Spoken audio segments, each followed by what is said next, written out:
Ladies and gentlemen, Mr. Simon de Groote.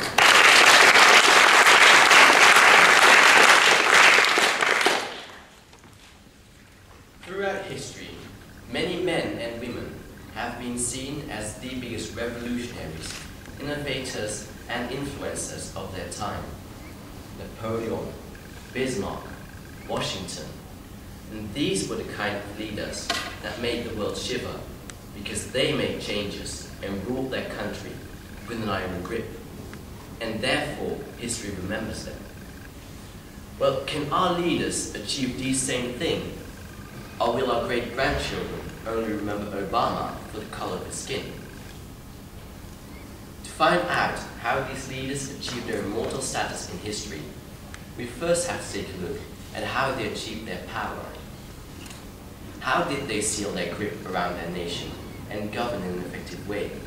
And more importantly, can our leaders nowadays perform these same actions to enhance their minds, so that history will remember them too? To find this out, we have to take a closer look at these actions that a leader can or could undertake to consolidate his position. And one of these, you should all know, it's called an electoral speech, which is actually just a euphemism for lies and manipulation. Persuasion and manipulation lie very close to each other when it comes down to political power. Blunt lies and false misconceptions, presented in a convincing way, garnished with bullets, manacles and abductions, were the historical national dish for many great leaders. Now another one that I thought was cute, but is extremely effective, is what I like to call get a god to vote for you method. It is fairly easy, and the name says it all. You just get a god to vote for you. An example is found in Imperial Japan, where it actually was believed that the emperor was a descendant of the sun god, which takes the game to a whole new level, because who are you, a mortal, to not only question the authority of your leader, but also from a god? For us, it's like saying, I just had a talk with Jesus, and he thinks it's a great idea that we all run around naked from now on. But I don't see any one of you stripping down, so it's obvious that this doesn't work anymore in the West. Well, the establishment of true power seems to require a great deal of manipulation. And democracy, the most common form of government in the world, means that next to the rule of the people, there should be a certain amount of fair play in politics. Well, in our country, Belgium, for now, we play the game quite fair, don't we? But our government, proven and elected to be the most democratic system in the world, is absolutely useless, which means that absolute democracy doesn't work. But then again, neither does faking one. Just take a look at Egypt, Libya, or Tunisia, or every other country in that region.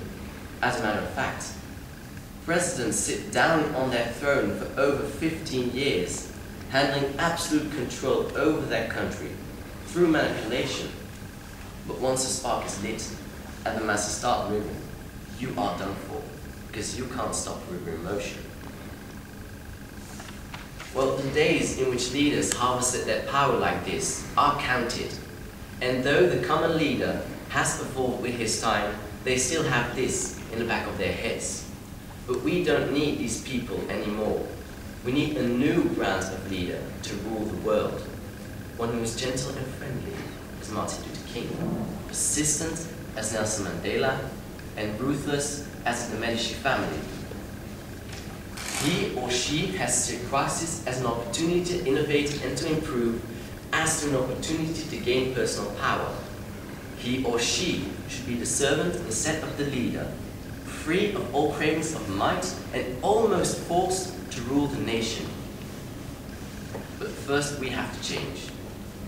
As people, as citizens, as a nation, we have to inform ourselves and get involved in the democratic system. Because we are not only choosing our government, we are choosing our future. And we are choosing our children's future. And I don't think that the one-liners that push the odds are as good a base for my children to be. And once we have changed, we can unite behind this new leader.